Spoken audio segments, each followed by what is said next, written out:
it becomes abstract, and you cannot be, it means nothing. It is of non-effect. You know, when the Bible says they made the word of God of non-effect, it doesn't mean that it wasn't actually happening, right? But it just means that why is this saying this? Can you guys see the video on YouTube? Let me make sure it's saving, because if it is, then we're good. So if you can see, please let me know. All right.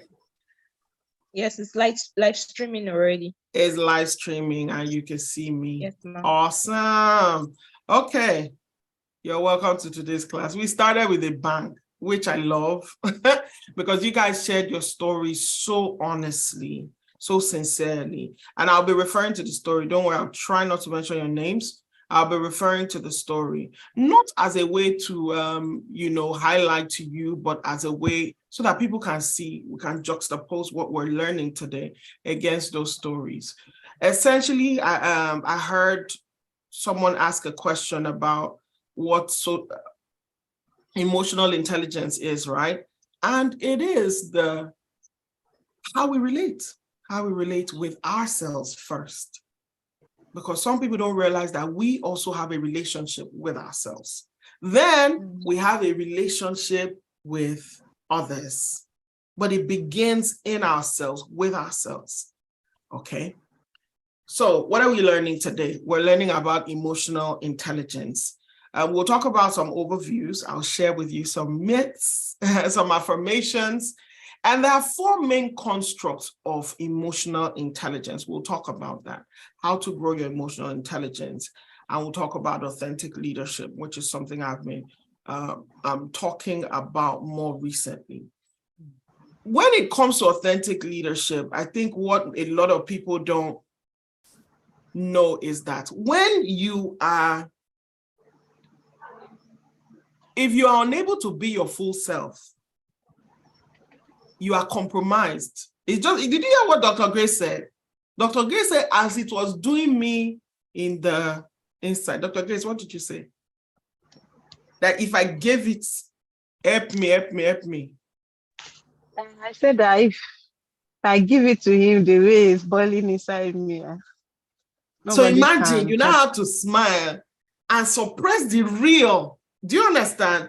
There's something it does to you, especially if it is not self-initiated, especially if it is a level of suppression, then that's not emotional intelligence. And I stopped this to share with you because the major need of Gen Zs now, which a lot of you are in that generation, and somebody put in the chat for me the age, the years of birth of Gen Zs. I think it starts about like 98 or something around that, all the way to 2013. But if you have it, put it in the chat.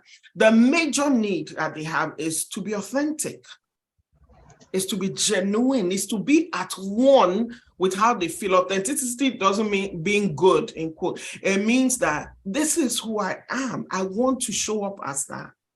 So we'll talk about how you can be your most authentic in an acceptable and effective way. Again, we're not just trying to be accepted or to belong. We're trying to be effective. We're trying to be able to say, this is what I want to do and be able to do it. This is what I want to communicate and be able to do that. All right, let's get into the myths of today, 97 to 2012. So it's a range, give or take 2 years. And some of you are in this band. 97 to 9 is what? 26. So if you're 27, just add yourself because there's no need. You understand? No need. Okay. Now, let us bust our myths of emotional intelligence. And many of you can see now that this is where we actually started.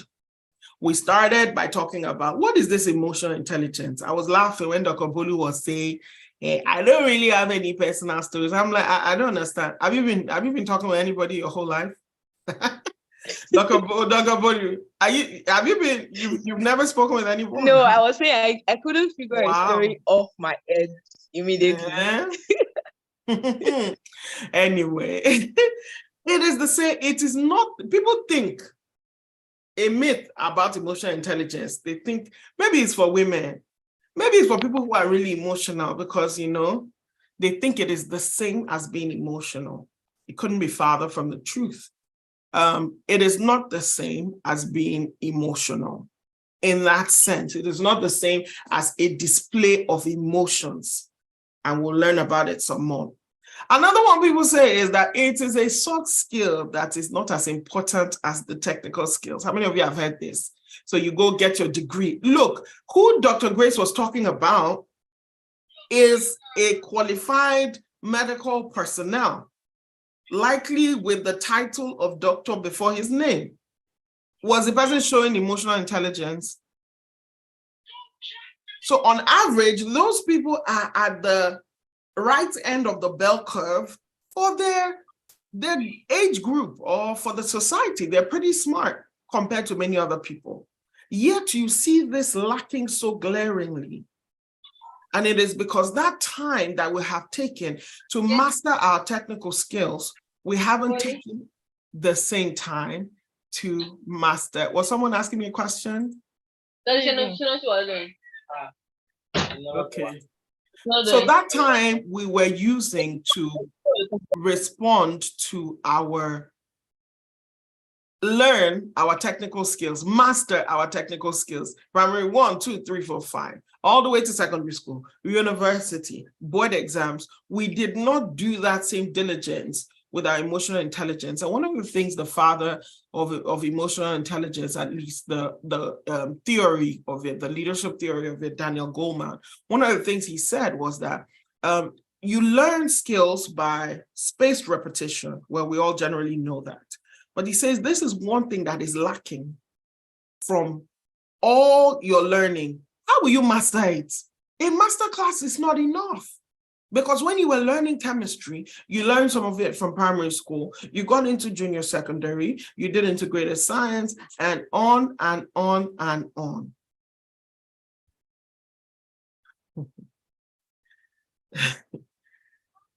Sorry, you guys, hold on, Dr. Bolu, just step in for a second. My daughter is calling me, okay? 1 second.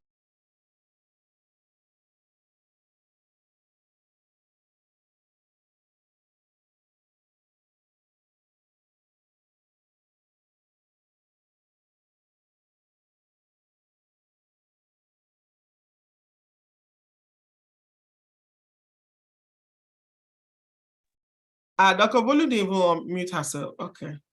All right. I'm right here with you all again. It's real life. Forgive me, please. All right. Another thing, so we don't learn it. We're not given the opportunity to learn it. It is not a part of our curriculum. But those of you who are going to start build schools, those of you who are teachers already, I hope that you begin to include that as part of your learning. I think in Montessori schools, they do that now. Make allowance for people to learn interpersonal skills, emotional regulation skills, because those are the building blocks of emotional intelligence. And whoever starts early is already ahead of the curve. And those are the people who will be successful in later years, as you will find out. All right, up next, some people think that emotional intelligence is something you're born with and cannot be learned. How many of you have looked at me sometimes like, it's because she can talk. It's because she has many friends. Oh, that person is extroverted, that's why. Or some of you, your friends have looked at you like that. They think that, oh, you is because you're the first daughter. It's because you're this. No one is born with it. It can be learned. Some people are definitely more sociable, but that's another thing. We have mistaken emotional intelligence for just the ease of speaking. As we saw in some of the cases that were shared today, it doesn't mean so. Because you might be doing something absolutely wrong, but with the boldest of demeanors. We don't need that. All right. Number 4, it is only important in personal relationships, not professional ones. Let me tell you why we have a lot of marriage crisis. All these marital issues, I want to get married. I'm learning how to communicate. Our problem is communication, better communication. If you ask your friends, they will tell you that this is who you've been since. Because if you had worked out that communication, you have worked it out with your friends, in your place of work, with your siblings, you will know how to handle somebody else. You know how to be effective. So many times we say these things like there are some otherworldly, eclectic things. No, they are something that translates from one situation to the other. It doesn't mean that you adapt. It doesn't mean that you don't have conflict or disagreement. It just speaks to how you personally manage those things. It doesn't change. If you're emotionally intelligent, you're emotionally intelligent. Sometimes you might need to say different words. Sometimes you might need to stay. Sometimes you might need to leave. But always you will stay true to yourself in consistency and in character. All right. So it's important in all relationships, not only the one where they're paying you or the one you're wearing ring. No.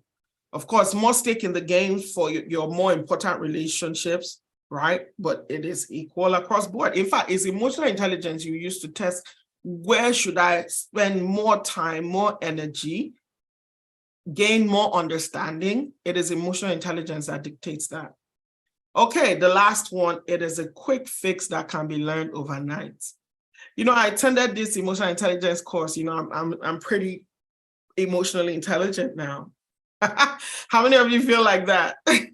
Okay, so tell me from this chat, which of these myths stand out to you?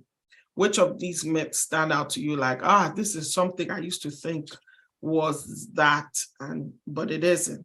Is there anyone that stands out to you? I think for me, the one I've gotten the most is number 3. It is something you are born with and cannot be learned. Yes, Tomisin just said that. Especially if you are someone who's trying to build your emotional intelligence. A lot of people say that, and it used to pain, and then emotional intelligence will remind you. It used to pain. And Titi Lopez says it's the same as being emotional. You know, that is so erroneous. And don't let, whenever people are speaking about women and they speak about emotions like that, don't let it make you feel less than. Don't make it, actually, they are speaking of us as a more developed species, because the difference between us and animals is that we have emotions. We have the ability to be emotionally intelligent, because if you train a chimpanzee long enough, they will keep increasing in IQ, which is what the rest of the human race has. But that emotional intelligence, you see some elements of it in some mammals like whales, like gorillas, but human beings, our emotional intelligence sets us apart, and women are now superior in that arena. I'm talking broadly, right? I'm talking statistically, so it doesn't mean there are no outliers. Okay, Success says it can be learned overnight. Yes, that's what some people say. Okay, and let me tell you, if you're about to get into a serious relationship, whether it's with a friend or a spouse or dating, or even a leader, someone who's going to be leading you, be sure that this person is doing some development in this area. And that's the final last one, right? It's a quick fix that can be learned overnight. If someone isn't involved in any form of learning, I would advise you not to have something to do, not to put that much skin in the game, not in the relationship, but in the fact that this person can hold me up in an emotional setting. No, remove that from there, because they are not building that capacity. Okay, so this is where we'll be focused on today. We're talking about the 4 constructs that make emotional intelligence. What is this thing? We know what IQ is. We talk about spatial intelligence. We talk about quantitative and qualitative analysis. All of those things make up IQ. But when it comes to EQ, we have 4 major constructs. 4 major constructs, and that is number 1, self-awareness. Number 2, self-regulation, social awareness, and number 4, relationship management. Sometimes some people call it empathy, right? These are the 4 major constructs of emotional intelligence in some way, shape, or form. And how do these things appear? How do they work? Well, let's take the first, self-awareness, because if you don't have this self-awareness part and you have, for example, relationship management, you're entering the territory of manipulation. You're entering the territory of some certain levels of psychopathy. That's not where you want to be. You want to start with yourself. What is my relationship with myself? Are you able to, number one, recognize your emotions? Are you able to recognize your emotions? Do you know your strengths? Are you able to manage your behavior? Say, I want to do this thing. So you're like, okay, yes, I'm going to do this thing without extra prodding, pulling, or somebody else, having to push you. And the last one, are you able to understand perception? Are you able to perceive something and be like, okay, yeah, this is what is being communicated to me. And I see it for the words that are communicated to me. I can decipher a situation. So let's start with recognizing emotion. How many words do you have for your emotions? How many words? Apart from I'm happy, I'm sad, tell me some other things that you felt this week. Put it in the chat.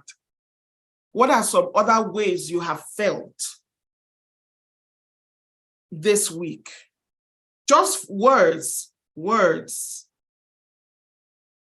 You felt vulnerable, you felt disgusted, disappointed, overwhelmed, paranoid, overwhelmed, scared.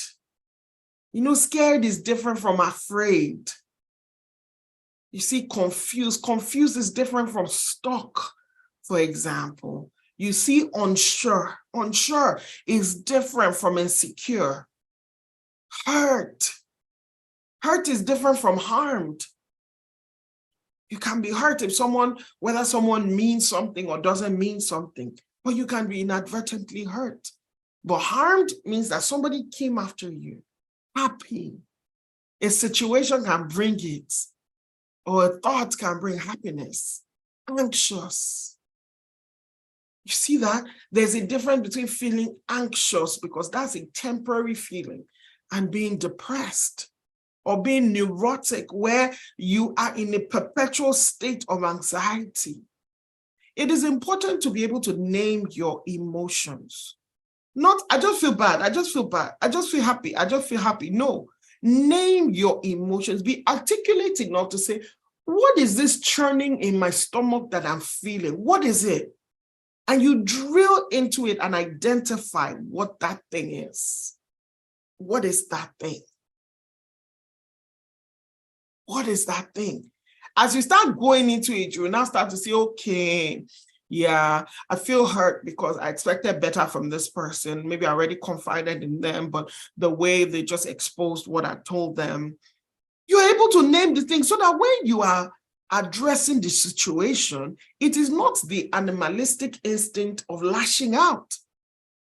You see, you have evolved to a level where you're able to operate at your actual ability level to address what needs to be addressed.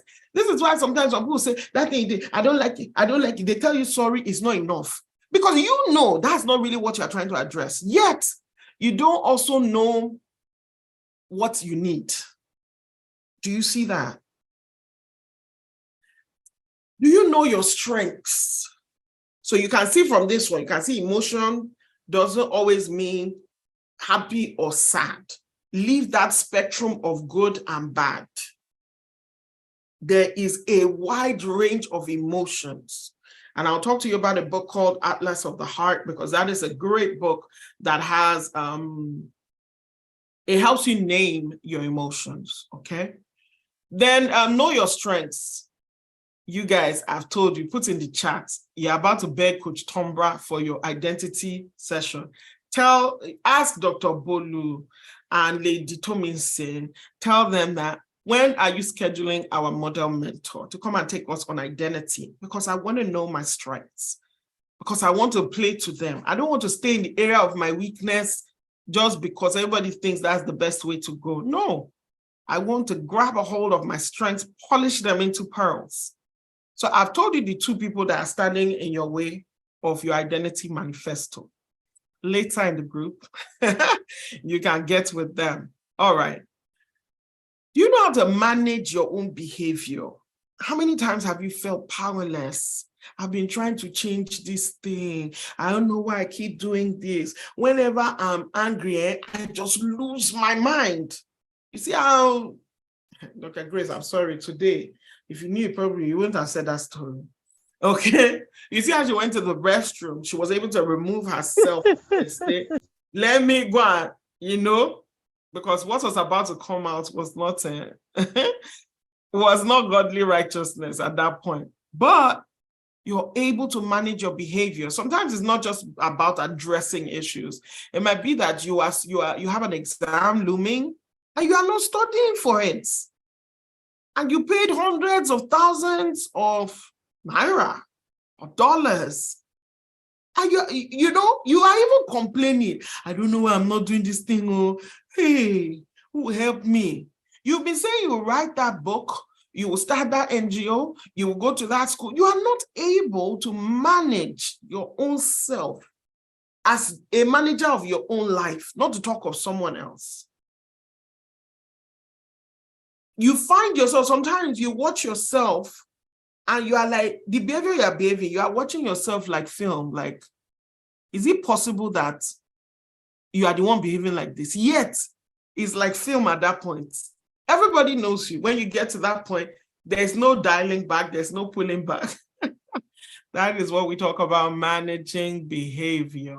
Managing behavior. Able to dial back, able to know when you are getting to extremes. In fact, somebody said the other day, there is no emotion we were supposed to hold perpetually. Say some people are too joyous and they get into trouble. Yeah, in that perpetual state. So you even go to the house of mourning and you are the one shouting, no, this is not anything to worry about. Just be joyful. Like, what's going on? And the last one is understanding and perception. You're able to judge rightly.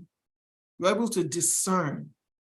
Your intuition is working. I don't mean your suspicion is working. I mean your intuition is working.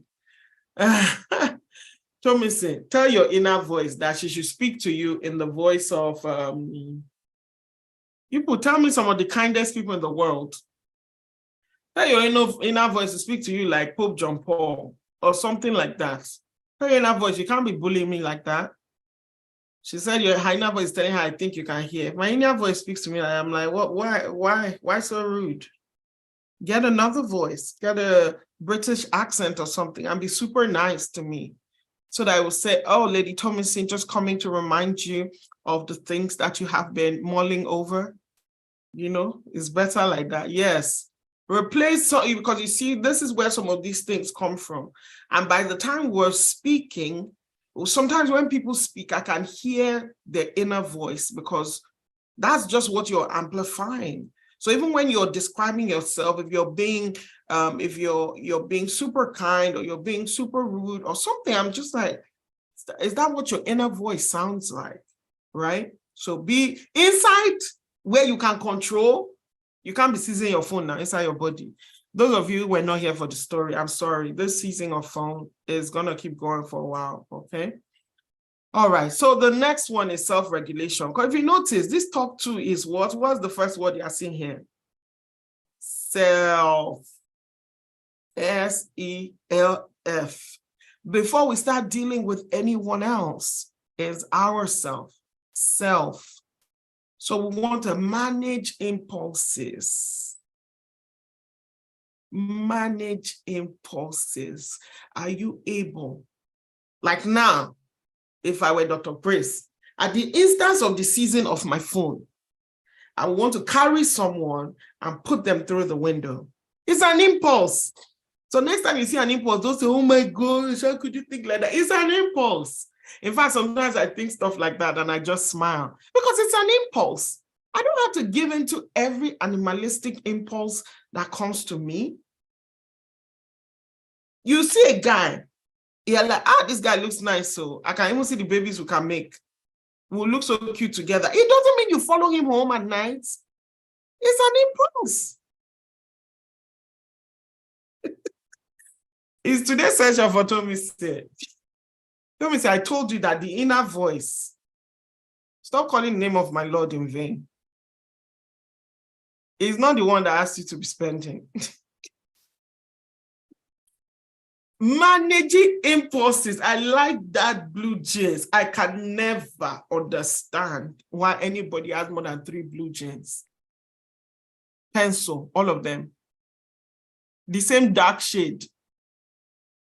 I do not understand it. We can have one shredded one pencil one bell bottoms. In fact, you can see there are many styles you can have, but I don't get it. Or somebody talks to you a certain way. You can't hold yourself. Maybe your best friend came and told you that, see what this other person did to me. You have now carried the beef. You see the person tomorrow, you can't be civil. Why? Managing impulses. Managing impulses. Maintaining control. Hey. Somebody tell me, when was the last time you lost control? Don't put it in the chat. Don't worry, I won't mention your name. Put it in the chat. When was the last time you're like, no, I really lost control? And again, remember, this is not only anger. There are many other areas of our lives, right? Someone mentioned spending. Somebody mentioned, maybe anger or incessant crying, or you are doing something for somebody. You hate the fact that you're giving, but you cannot stop yourself because you're a people pleaser. Or you are people pleasing, because let me not identify you by what you're not, because you're not that. Oversharing. Ah, my God. You know when you are gossiping, and it's like you want to stop. You know that you want to stop. You're like, I've probably gone too far. But it's a gist. And gist normally has to get to the end. Maybe later you go and repent. But right now in the middle of the gist, when the counsel came to you, it's too hard. That's maintaining control. Do you know I would respect someone who stops midway and say, maybe I shouldn't say that. It annoys me when preachers do that though. Have you seen all those preachers? They'll be like, I wanted to say something, but let me not say. It's like, you could have controlled it from inside your belly since. Why did you say it on the mic? But I honor them for at least stopping there, right? It's better you stop midway. It's better you stop inside, or it's best you stop inside. But yes, if you have not come out, it's good. Stop anywhere you are. It's better, okay? Practice patience. Are you able to practice patience? Don't look at other people only. Your own self. Are you able to practice patience for yourself? While I'm working on this thing, let me tell you one thing that used to have me with patience, right? I eat mostly vegetables, but I eat a lot. But I eat mostly vegetables. So that's kind of how I balance it. Let me not say I eat a lot. I eat more than the average person. Not all this Timmy and talk about them that are eating, when they eat one chicken, they'll be like, oh my gosh, I didn't even touch the rice. What am I going to do? Okay, but when I would be eating or be on this, side, I would not notice that when I step on the scale tomorrow, after I've been doing this workout and all these things, and I don't see any drop in this. I'm like, what are we doing this for? It used to make me so impatient.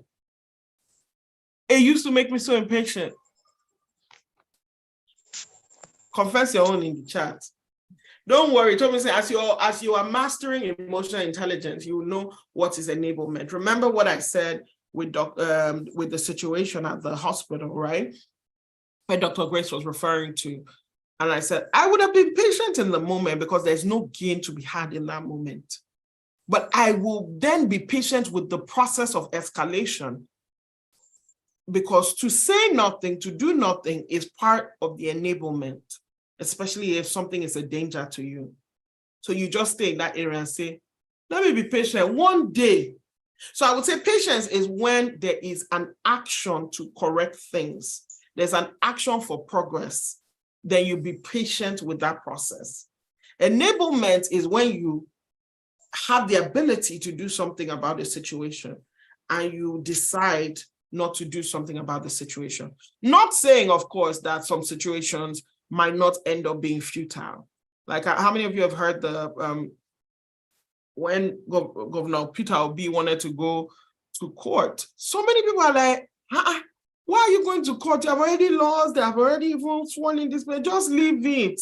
That's enablement. To just leave it would be enablement. And I will explain. Someone is going through a process of a court system. Now he is being patient. He's not saying, no, May 29 can't happen because our case is in the court. He's not saying that. He has to be patient with the process. But just being patient and saying, one day I'll be vindicated without ever going to court, that's enablement, okay? All right, let's start entering relationship management. I believe we are all in relationships. Say I'm in a relationship, wherever you are. Say it, I don't care whether you're married, you have a significant other. We all are in relationships. And we need you to be better people in the relationships which you are in. The whole world needs you to be better. Remember what I started with. We don't wait till we're getting married or we are working in this multinational to begin to work on our relationship skills. We start from where we are now, okay? This is the space of honor. This is the space of empathy. This is the space of understanding.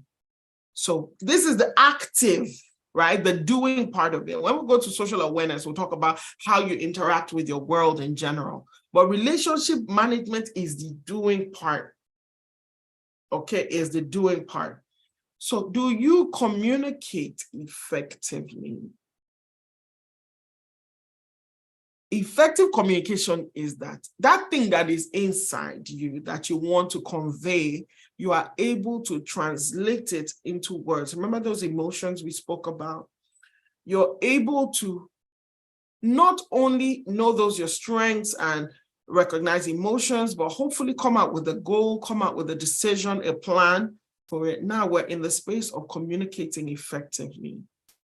I don't mean frowning when you're not happy and hoping that your face carries your emotion, no.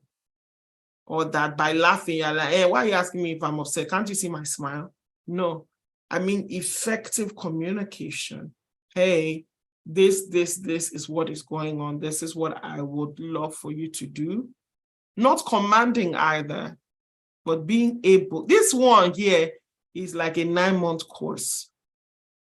Effective communication. But if the person doesn't yet get what you are saying, the essence of what you are saying, sometimes effective communication means reiterating. It doesn't mean concluding the person doesn't want to. And in a case where the person doesn't want to, it doesn't mean you haven't effectively communicated. It just means sometimes that's what it is. The person does not want to what?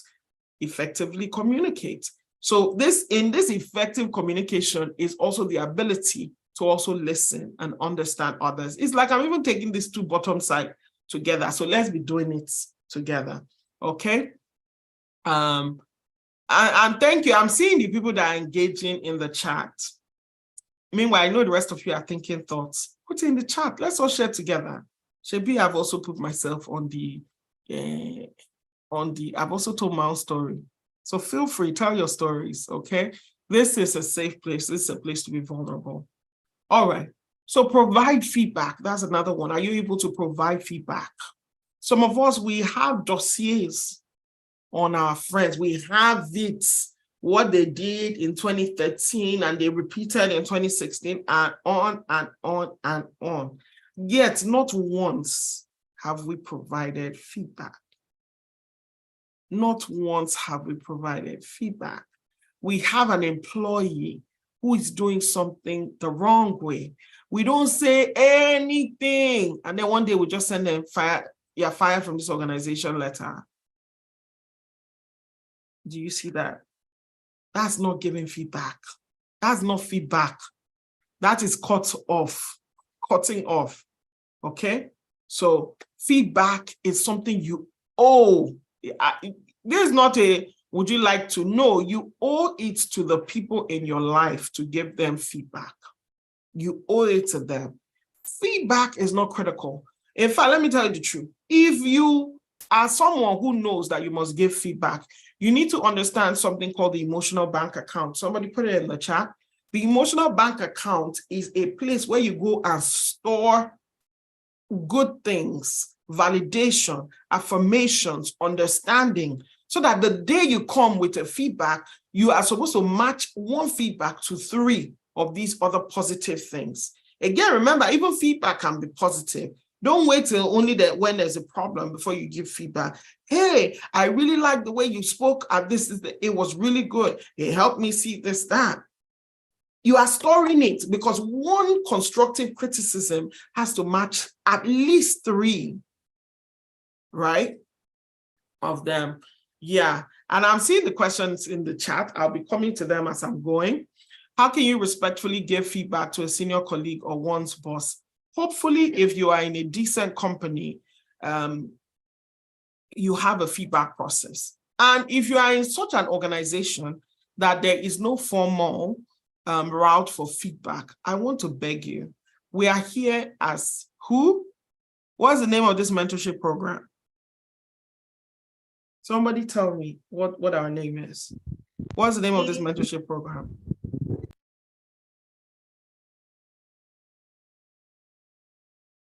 I'm waiting. Leading Lady. The Leading Lady. Thank you, Lady Margaret. It is the lady that is under the spotlight. It is the lady that takes up the mantle of leadership. It is the lady that steps up to the podium. You were not made for those kind of organizations that are at the backside of civilization and that refuse to grow. So it's either you institute that feedback system. There are many ways to do it. Go on, you can get Microsoft 360. You can get simple paper system. It does not matter how it is.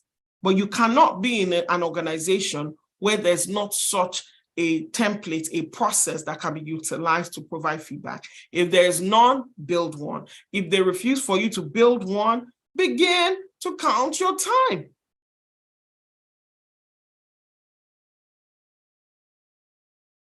Was that very clear?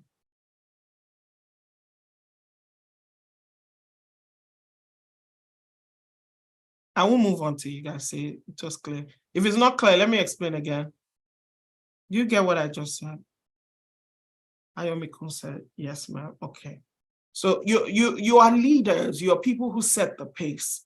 And this is what I hope that you get out of here, that you don't go and become one of the crowd. In as much as you belong to any organization, to any group, I want you to know that you are set apart, set aside as a servant leader. You set the pace, you carry the burden, you infuse excellence, you bring standards, you elevate the organization.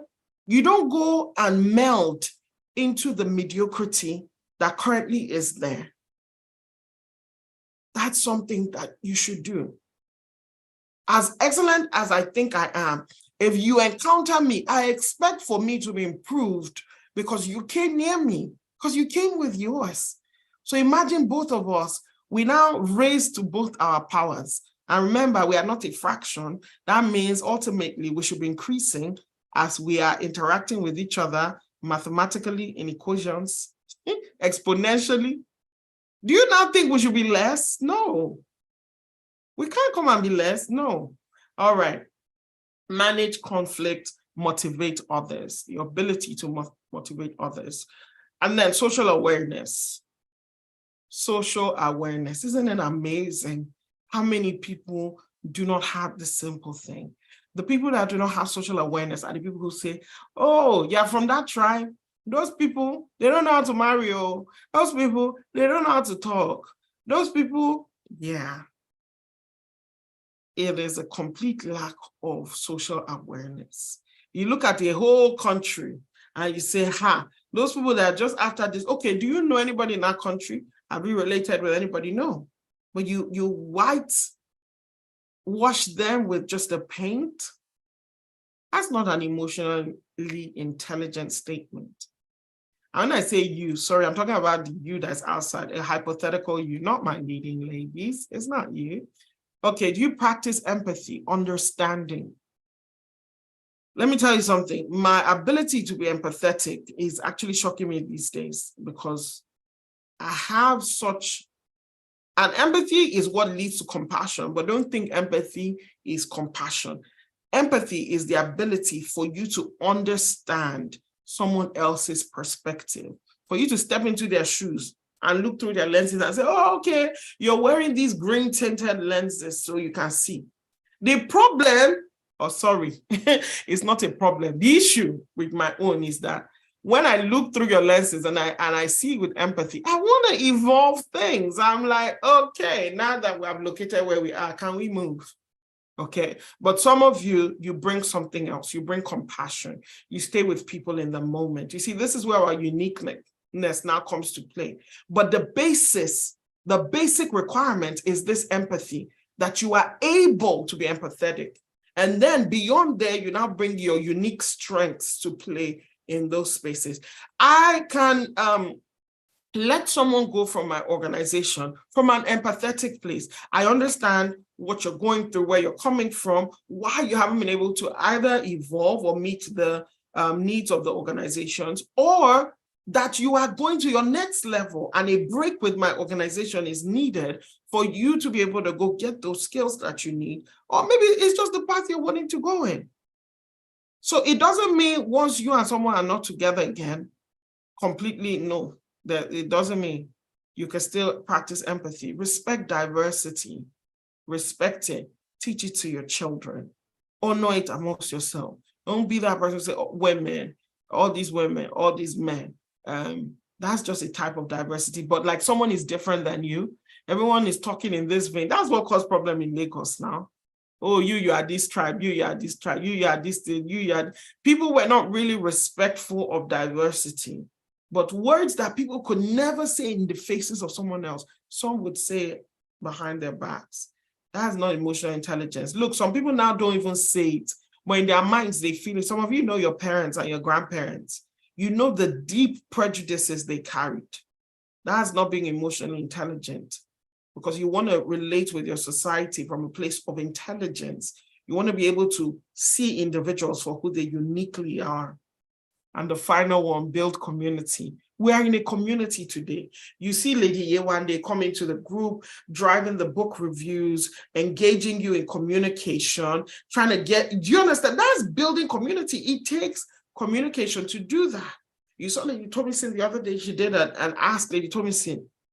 You see Dr. Bolu all the time around, and you like, what are they doing in the group today? I'm just reading. I'm just a waka pass, so I just look and pass. Somebody read the expression on my face, please. What is this expression? It takes emotional intelligence to build community. If you belong to a community, count. If I'm in any room and I walk out, it won't take you 5 minutes to notice, because I count, because my impression will be in that room. It's not because I'm the loudest, right? And you can start to talk yourself up like that, even from here. Hey, Karina, what would you like? What do you want? Yes, you can. When I'm with the leading ladies, anything they want, yes, just say that. That takes emotional intelligence too, because I can't stand up from here now and go and be, what can I do? What can I handle in the moment? Okay, you need an extra cookie, take it. Tomorrow is another day when I'll be looking at you face to face and I can say no. But for now, this is where we are. Are you learning something? Are you learning something? Which of these areas do you see that, there's something I can learn? There's somewhere I can learn from.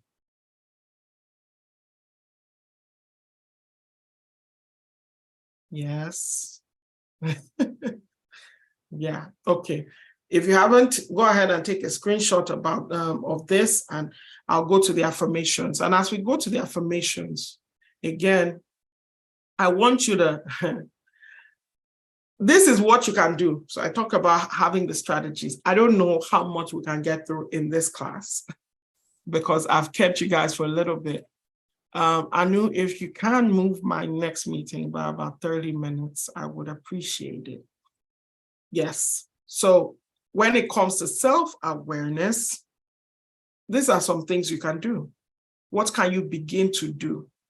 And I don't like, I'm not of the school of thought where you have to tell people do this and do that, except maybe it's for health. Even for health, people can choose. You know, I saw the other day, someone was choosing to be paralyzed because they say in their minds and in their hearts, they are paralyzed people. It's a choice. Think that is crazy, say that is crazy, and that's that person's choice. And they get to live with their choices. So this is why I put it in this question form. Now, you are looking at these different things. For self-awareness, these are the major things. If you look at these questions here, right, there are these outlines here, like managing, recognizing emotions, it actually is this emotional self-awareness. But I didn't want to use highfalutin, high-sounding words so that you could get it at a grasp. But this is the actual intellectual sub-construct of the construct of self-awareness. Emotional self-awareness, how often do you take time to reflect on your emotions and the impact of your behavior? Someone just mentioned journaling here. If you haven't been doing it, journaling or reflecting, you won't know next time to be prepared for it. Again, remember, this is a skill that takes honing, that takes practice, that takes learning, rehearsing to be able to master. You won't just hear this and eventually just appear somewhere like, oh, I got this down. No, it'll take that process of regurgitating, relearning, applying and remarking, self-assessment to be able to get here, okay?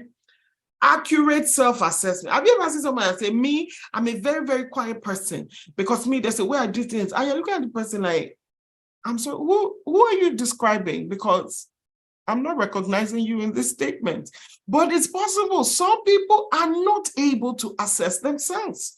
And these are the people I really, really suggest for everybody though, personality tests and things like that, because when you're answering the question, you don't know where you're going normally, especially if it's really well done. So be very honest. When you're taking personality assessments, there's nothing worse than taking personality assessment with a fake self. What a travesty.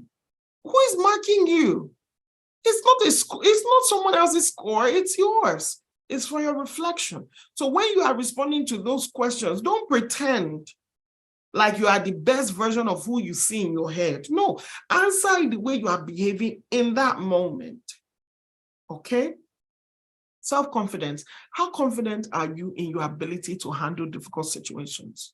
So my boss, she always calls me when there's a really toxic or like really can't,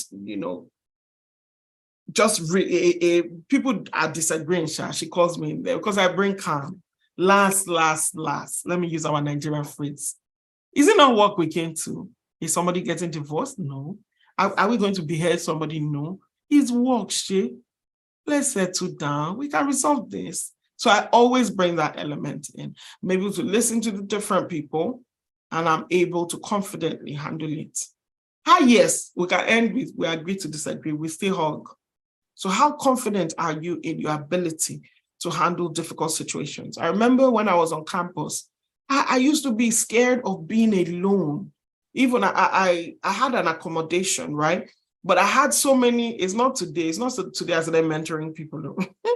From year 3, I had many year 1 young ladies or people in basic, like prelim, that would stay with me.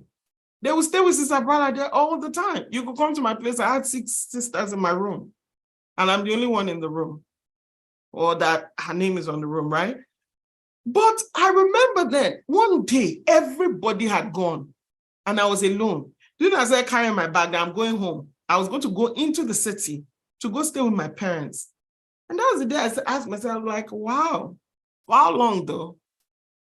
And I faced myself in the mirror and I said, I'm going to begin to work on myself so that I'm not jumpy and I'm not fearful. Today, some of you are here, you know there's some things that you are still unable to face. You're unable to look at your bank account because you're afraid at actually facing up to this thing and resolving it. You know that every time you and your sister get together and talk, you fight like cat and mouse. You don't want to face up to this thing. Begin to do it. Begin to do it. Begin to be in that place where you can be like, this is something I had to handle. And that was when I decided within myself that I wasn't going to be jumpy. If somebody let them say, oh, something's happening behind me. You know that thing where everybody will just start running and you two will join. I don't run, no. Let the thing come and catch me. Where will I go to? I'll go to heaven. I don't run. I walk like a king. I will walk like a king. Because it's a training I subjected myself to. Maybe except the police is shepherding us and saying you have to live here. Or maybe if I have children. But if somebody screams behind me, I don't mean, what is it? What is it? Hey, what's going on? No. Especially if you're a mom. Don't be that jumpy. You're inculcating fear into the children. Don't be that. Okay. And the final one, how often do you seek feedback from others? Seek feedback, not from complaining people, judgmental people, balanced people. This is why you need healthy people around you. Seek feedback. Meet a lady in this group and say, please, I want you to give me feedback. How have I been doing? And when we reach out to you guys in the group to ask for feedback, please give us feedback. It'll help us be better. Don't feel like, oh, if you say, oh, everything is just wonderful, it makes us feel any better. No. Whether or not you say, hey, we are currently doing 40%, we could increase to 80% by this, I can take it. Because this is not who I am. This is why we talk about search for significance, because you've already accepted yourself as who you are. So whatever feedback somebody is giving to you, or you are not trying to get better so that you can be a better person. No, you're already accepted and beloved. But you're just working it out, okay? All right. Self-awareness. Look, we'll stop at this one. And then beyond here, you guys can do the rest. Are we okay with that? Because I gave strategies for each one and I gave affirmations for each one. Nobody's begging me. Okay, it's okay. We can stop here. All right. Let's take this. Let's take this affirmations together. We'll take at least 2. So can you unmute yourself? Because we are going to take it together. These are the things I want you to infuse your space, yourself, everything with while you are working in this area. Self-awareness. All right. Who is unmuting with me? Nobody has unmuted with me so far. Hi. Go ahead and unmute. All right. First one, 1, 2, go. I am in tune with my emotions and use them to make better decisions and lead with purpose and authenticity. Woo! I love that one. We'll go on to the next. By acknowledging and embracing my strengths and weaknesses, I am able to show up as my best self and lead with confidence and humility. Wow, look at that. Okay, let's do number 3.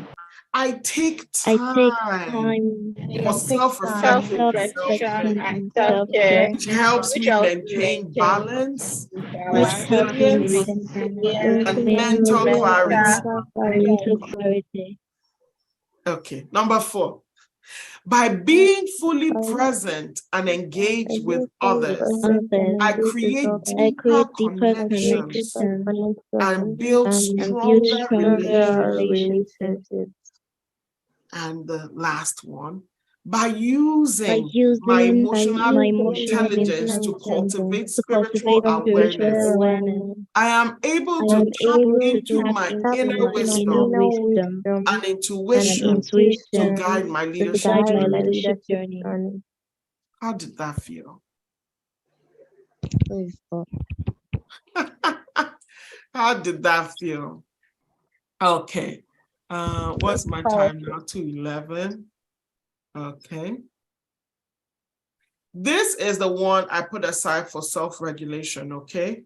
How well do you manage your emotions in high pressure situations? How honest, this transparency part, how honest are you with yourself and others? Honesty. I didn't say, what do you call it, oversharing, but honest, that is, you did not lie. When they asked you, you were able to say, I'm not pleased with this thing. However, but you are able to be honest. From the get-go, you are able to be honest. You're not lying, whether to yourself or to others, right? Adaptability. How well do you adjust to changes? Change some things. Some people cannot adapt again. This is how we used to do it when we're using the last software. This thing, they have changed this software 1 year. We have changed. No resilience, no adaptability. No, we're not those people. I liked year 2 because my favorite lecturers were in year 2. Now these lecturers are unable to adapt, right? Achievement orientation.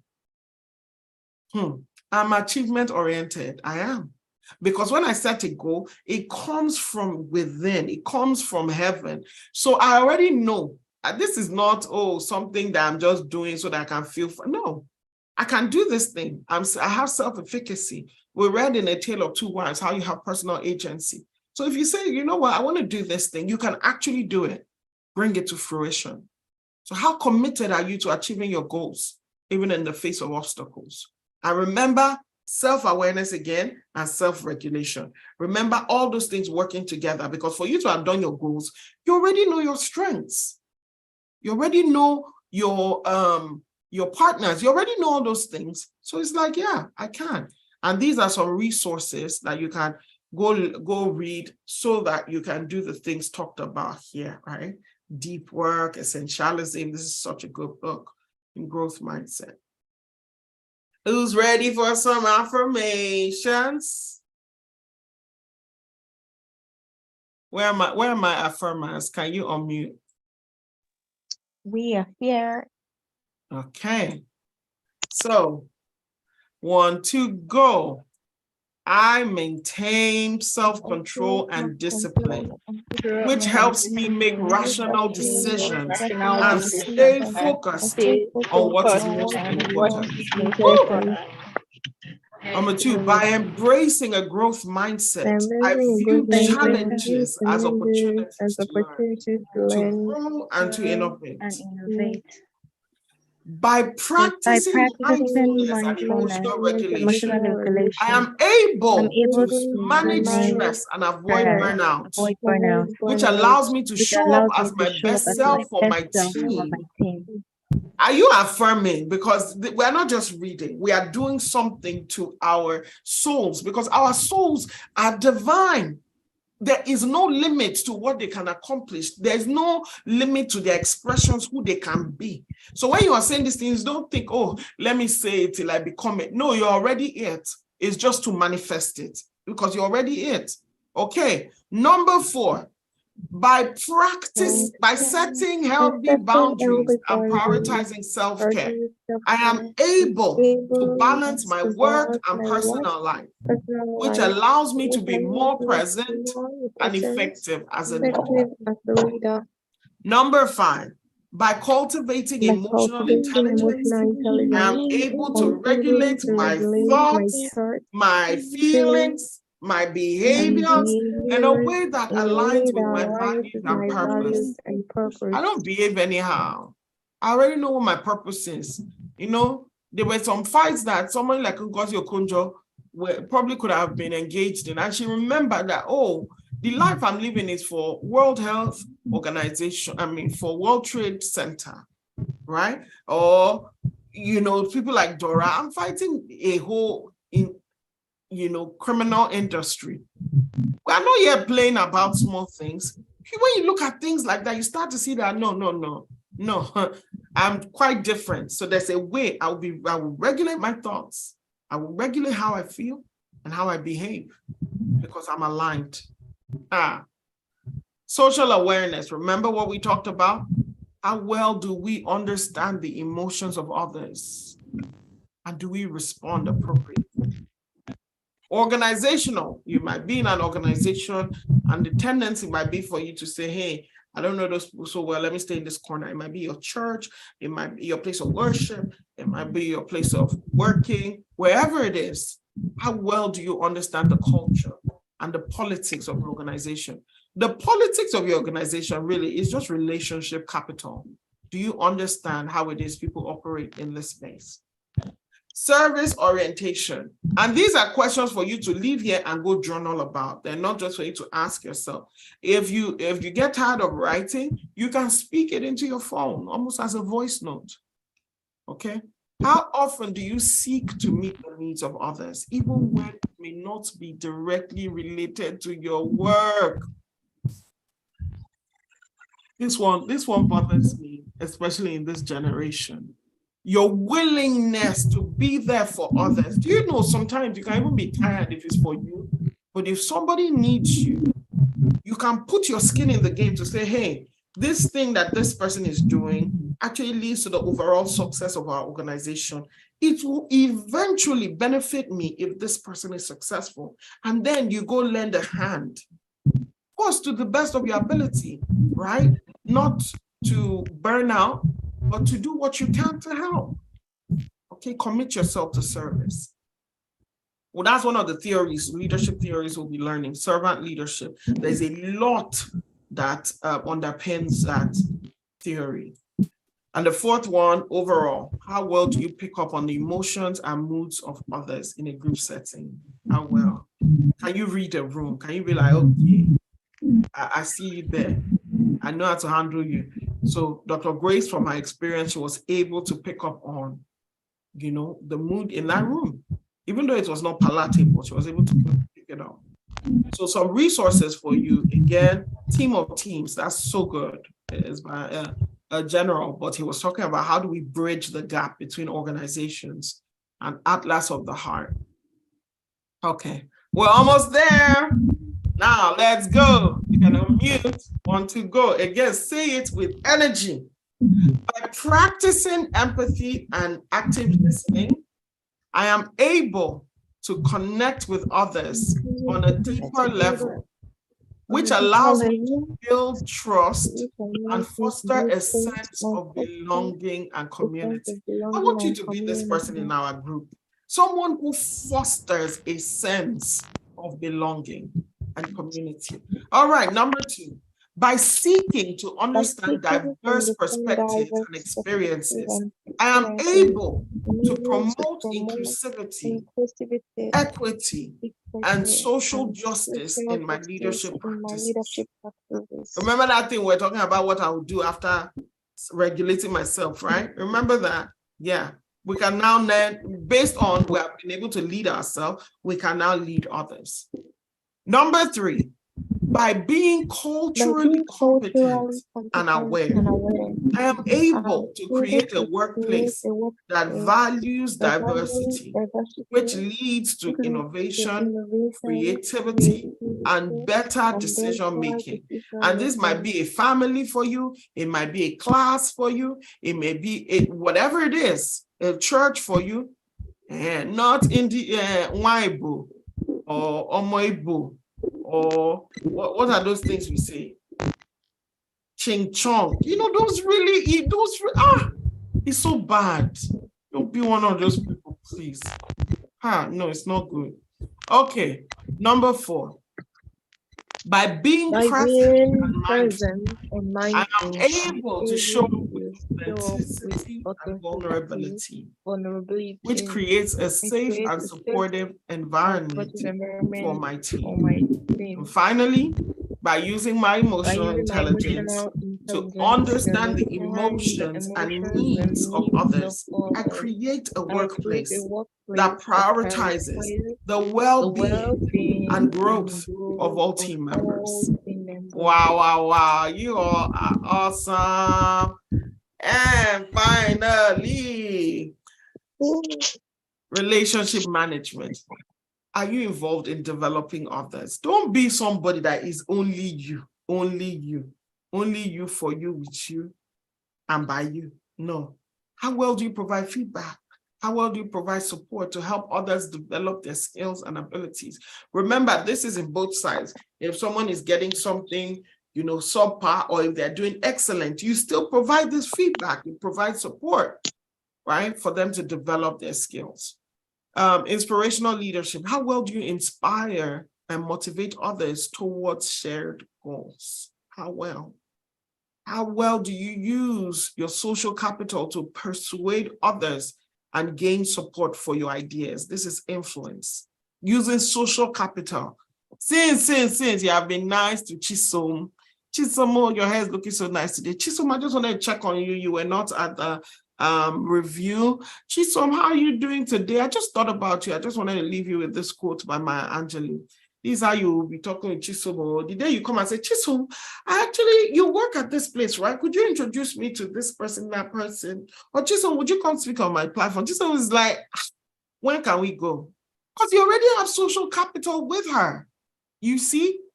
And this is not a forced thing to say, let me be timing Chisom. After the third one, I'll ask. No, that's just how you live your life. Wherever you go, you will leave something of you there. It's a seed. Bible says, cast your bread upon many waters. People think it's just giving money or giving. No, it is a relationship as well. Leave people with something that even then they'll be like, I'm looking for her to bless you. It's you that will now have to start thinking, oh, don't worry, I'll let you know one day.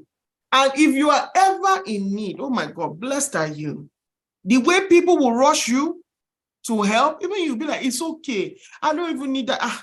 I was so blessed by Pastor Nathaniel Bassi when this year, he started saying nobody needs to give anymore because they already have more than enough. You see, you already have more than enough, but that's social capital because he was giving. People are like, how can we bless you? That is how the leading lady lives.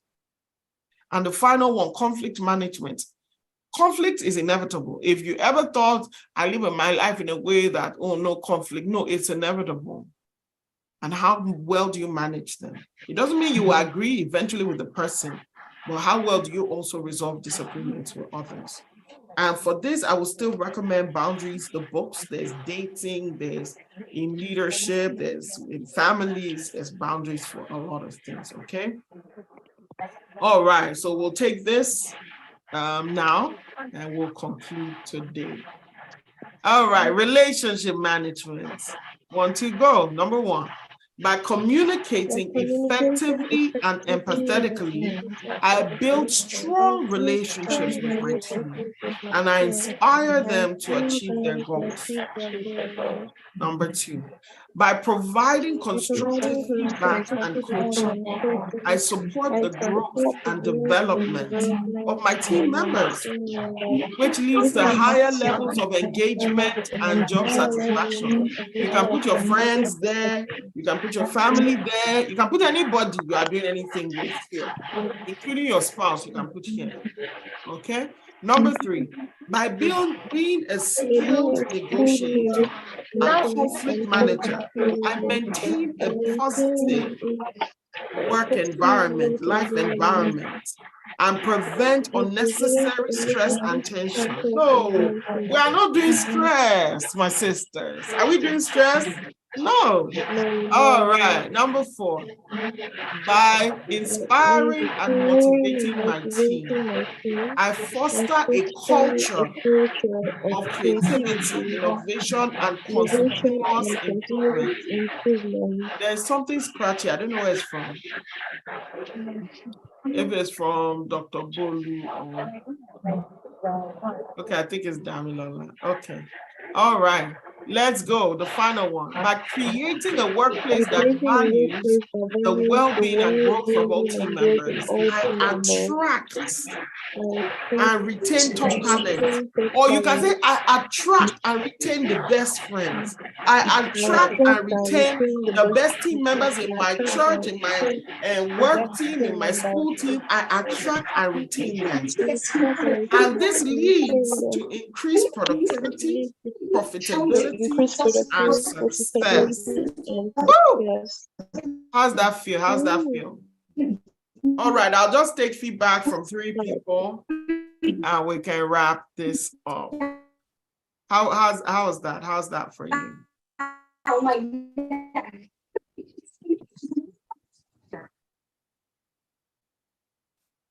Over to you, Dr. B.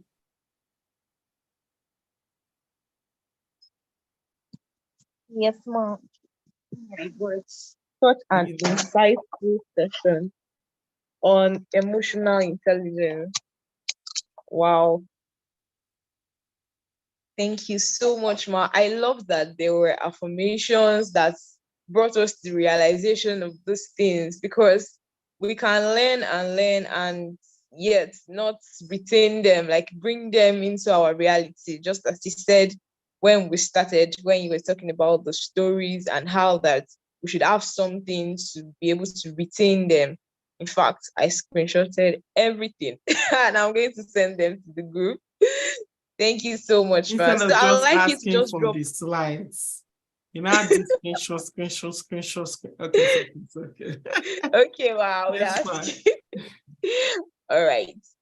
Please just drop one thing you learned today in this conversation, because this conversation is something that it's really powerful, especially the myths that you started with. Oh my god, that was like the icebreaker for me. Because many of us have these thoughts subconsciously, right? Like that's really first of all set a pace for me to just want to know more, learn more, become more self-aware, know how to manage relationships well, and just know how to balance my relationship and emotions. So those myths were really profound for me. So if you have any highlights from today's session, please just drop it quickly so we can wrap up. Okay, Lady Tobinsi has downloaded the Atlas of Art book and she starts reading it. So many things resonated with us tonight. Yes, yes. You know, when Mrs. B recommended the Atlas of Art, that was when she asked us the question on we describing how we felt. Many of us could have easily said, I'm happy or I'm sad, like those vague words like that we use every day. I'm fine. Every single day. And words started pouring out. In fact, what struck me the most, Ma, was when I saw someone said, I felt happy and I felt hot. And I'm like, how did you find the balance? So emotional intelligence is such a deep topic. And thank you so much, Ma. Thank you so much. Please drop your comments, shower Mrs. B with your love. We've learned so much. In fact, this could have been a paid session, and yes, you would have paid if you saw the flyer and saw masterclass on emotional Oh, yeah, intelligence. yeah. And it is Yes, you paid. would You have. know, the fact that it's not from your pocket, it doesn't mean it's not paid. It is paid. You know, when I Yes. wanted to begin a PhD, one of the things I wanted to do was to learn something that I could impart to others, right? I could impart to help enable others to do what they technically trained for and do more of. So what made me want to do leadership theories or leadership studies is that these things, they have been scientifically proven to work, to enable organizations to have healthier bodies, minds, improve mental health, improve team dynamics. So I'm like, yeah, if this thing has been proven and it's when everybody's of the same IQ, this is the difference maker. In fact, this is the difference maker over people of higher IQ than you want to be. Okay. Yes. So maybe just Yes. take maybe two people, what they learned today, and let's call it night. A night. Okay. All right. I can see Oluwadam Lola's comment. She said the affirmation helped me to bring clarity to how EQ play out. Wow. Yeah, we could clearly see what EQ was about via those affirmation, from the affirmation on self-awareness, self-regulation, social awareness, relationship management. I hope you took notes. I hope you learned, like, because tonight's session was just mind-blowing for me. All right. Let me see another person's comment before we wrap up tonight. And trust me that this session on leadership theories will be coming to you every month. Mrs. B has told us that she would invest herself in this, and we are so, so grateful, Ma. Thank you so much. Thank you for this. So you would be having this leadership theory sessions with different leadership topic, engaging topic every month. Okay, thank you, Lady Anu Luako. I can see your comment. You said you love the part about articulating what we feel, giving a name to our emotions. Yes, that was really profound too. Yes, giving a name to how we felt, what was going on in our minds, like we could really speak it out. It helped us to think, to reflect. And I think Mrs. B spoke about that too, about being able to reflect, think back. That will make you know the level you are in this journey of emotional intelligence, right? Thank you so much, everybody. We'll still love to hear your feedback. You know what? I would like you all to do one thing and just drop a feedback on the group, on the on our WhatsApp community, and tell them, share with them tonight. Don't let it pass immediately after this meeting, because you might forget. Just share with them on the group how tonight's meeting went, because if you share, that's also part of relationship management and social awareness, right? You're also sharing to people what you learned, how it went, and you also want them to be part of the next sessions, right? So I like you to share. I wanted to throw something in there real quick. So your assignment is coming to the group. Look out. Dr. Bolu is going to be sending it in, because we would like for you to make a plan based on this for yourself. What are you going to go immediately begin to hone, begin to practice as a result of this? Okay, so that's coming to you shortly. Okay, all right, ladies. Very nice hanging out with you and learning together. And we will see again. Well, we'll definitely see before next month, but next month we'll talk about transformational leadership. And it might be sooner even. Who knows? All right. See y'all later. Thank you, Ma. Bye then.